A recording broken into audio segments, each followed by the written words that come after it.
Chapter XLVII, Arcana 11 and 12. It is clear and evident that the trunks or tablets of the law, where the prophet Moses wisely wrote the 10 Commandments by command of Jehovah, are indeed none other than a double runic lance, whose phallic significance is widely documented. It is not irrelevant to emphasize the transcendental idea that two more commandments exist in Mosaic esotericism. Mosaic, this term, it's interesting how it's the same word, but it has nothing to do with tiles, because it's the shortened form of, has to do with Moses. I want to refer to the 11th and 12th commandments, which are intimately related with the 11th and 12th arcana of Kabbalah. The 11th commandment has its classical expression in the Sanskrit dharmachara. Do thy duty, is what it means. Remember, dear reader, that you have the upright duty of searching for the straight, narrow, and difficult path that leads to the light. The 11th arcanum of the Tarot illuminates that upright duty. The marvelous force that can dominate and hold the lions of adversity is essentially spiritual. That is why this force is represented by a beautiful woman who, without any apparent effort, opens with her delicate hands the terrible mouth of Leo, the frightful cougar, the furious lion. The 11th commandment is related to and joined with the 12th commandment of the law of God, illustrated by the 12th arcanum, make thy light shine. In order for the light, which constitutes the essence that is bottled up within the ego, to really shine and glow, the essence must be liberated. This is only possible through the Buddhist annihilation, by dissolving the ego. We need to die from moment to moment, from instant to instant.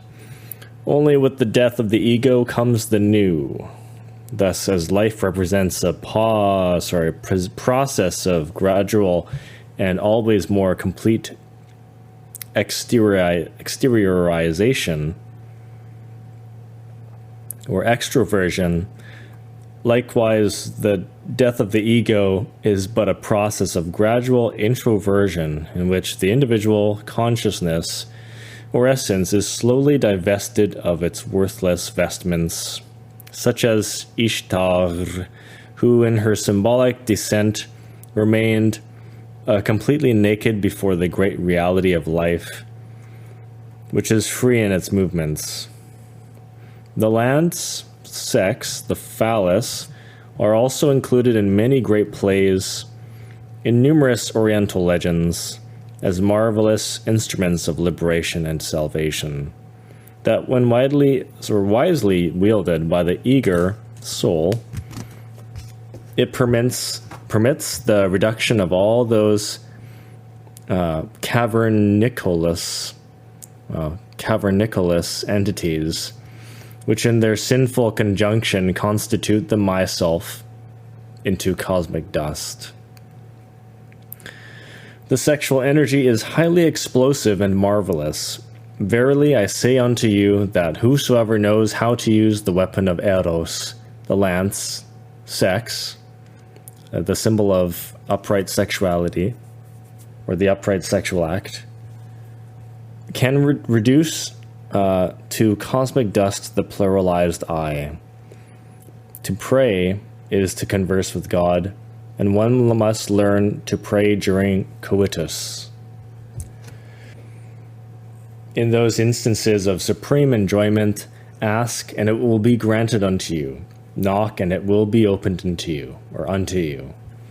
Supreme enjoyment, he is referring to jhana, the Buddhist jhanas, or dhyana, the Hindu dhyana concentration states, or even samadhi. But a lot of us aren't really able to achieve that. So just become drowsy, sleepy, drowsy, maintain that in that meditative state. And that will make your mind very receptive for manifestations. Whosoever puts their heart into the prayer and begs their Divine Mother Kundalini in order for her to grasp the weapon of Eros, they will obtain the best results, because the Divine Mother will then help by destroying their ego. A previous condition to every elimination is the integral comprehension of the defect that one wants to eliminate.